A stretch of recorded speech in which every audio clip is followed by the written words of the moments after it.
ইয়া আল্লাহ যত বড় কেরেং এটা যদি আঙ্গ উপরে পড়ে তাহলে ক্যামেরা তারা মরে যামকা। আল্লাহ রাইতেও কাম করে বেরিয়েছে। তো ফাইনালি গাইস গাড়ি একবার ন্যাংটো করে দিলাম। তো হ্যালো বন্ধুরা, পিছনে যে বাগানটা দেখতেছেন, বাগানে মোটামুটি 2-2.5 ঘন্টা বয়ে মোবাইল টিপলাম। একলা একলা কোনো মানুষ নাই, বেগে গেছে স্কুলে ভাড়া বাদ দিছে এরকম একটা মানুষ, ফ্রেন্ড ট্রেন্ড কিছু না, সবাই স্কুলে গেছে। তারপরে মনে হলো যে আজকে তো না শুক্রবার, তো বহুত দিন ধরে শুক্রবারে নামাজ পড়াও না, কামে গেছিলাম তার কারণে। তো কোনটা শুক্রবার যায় জানি না, কামে থাকতে হলে তো বাইতে থাকলে আর কোনো অক্ত নামাজ পড়িবা না পড়ি, শুক্রবারের নামাজ মিস না। তো ফাইনালি গাউটা দিয়ে পাঞ্জাবি টাঞ্জাবি পুরা রেডি, এখন যেমন নামাজ শুরুর। তো সবাই ব্লগটা স্কিপ না করে সবাই পুরাটা দেখতে থাকো, মেলা কিছু দেখাম আরো। তো নামাজ টামাজ পড়ে আইলাম, তারপরে দিন নল্লো মাইলো স্কুলে গনে। তারপরে এলো সাইফুল কয় ওপার একটা গাড়ি আছে, গাড়ি বলে ঠিক করা লাগে, তাহলে নো।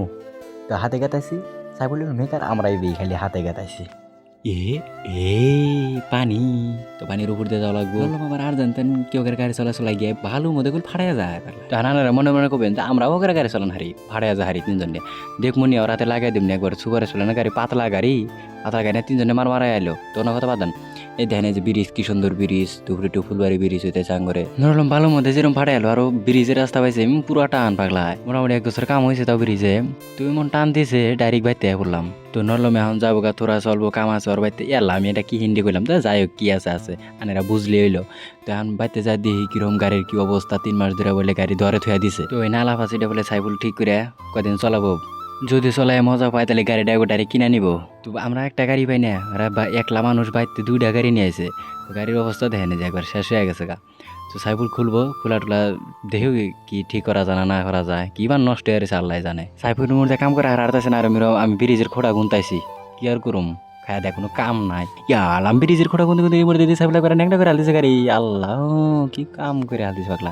এই যে দেন একলা মানুষ, দুনিয়ার বস্তু ভালো, গরু টুরু আবি যাবি আশ টাস যা আছে, আবার টাবার যা করে নাকি সব একলা মানুষ কে করে হ্যান্ডেল করে আমি বুঝি না। আবার গোয়াড়িও কাটে, বিদেশেও যায়। আবার দেন টিঙ্গি সাফ করা হয়েছে, তেলের অবস্থা খালি জঙ্গল তেলের মধ্যে। সাইফুল তো পুরাই চেষ্টা করতেছে গাড়িটা ঠিক করবার নিয়ে, কাম হইতেছে না, স্টার্ট নিতেছে না। একটা বস্তু বলে একবারে নাই কে নষ্ট হয়ে গেছে গা, স্টার্ট নিব কিবা করে।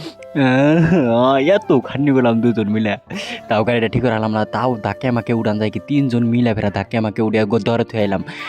তখন কি করার, 2জন মিলে রাত হয়ে গেছে, কানা রাত হয়ে গেছে। 2জন আইডিয়া জানাবো, গাড়ি তো নিয়ে আই নাকি, নলম তো গেছে গিয়ে, নলম রে ফের ফোন মারছিলাম, ও বলে কোনে সবাই ফোন মারে গেছে। তো রাইবার কইলাম মুহূর্তে ব্রিজের রাস্তা দেখতে দেখতে 2জনে গেতাইছি, রাইত হয়েছে আর কি করা যাবো। নলম রাইবার করলাম, দেখি নলম উড়তি একবারে পাগলাইয়া পড়লো। বন্ধুর মতো বন্ধু একজন থাকলে তাই কাফি। হিন্দাই বাইতে যেমন, যেহেতু সবা দেখাম না, গ্রামের সবা দেখাম না, এটা কোনো কথা। তো সবাই একটু ঘোরাঘুরি করলাম, তারপরে বাইতে বাবুর হাতে একটু চলো ধাঁধাই করলাম, তারপরে সাইড মাইরা দিয়ে মানে বাটার খাওয়া দাওয়া করে গেলাম সবা হন। মানে ফাইনালি সবাটা হওয়ার শেষ, এই 3 বান্ধব আইলাম, আইহারে বাইতে এখন হুইয়া পড়মার কিছু কই না। Thank you, tata.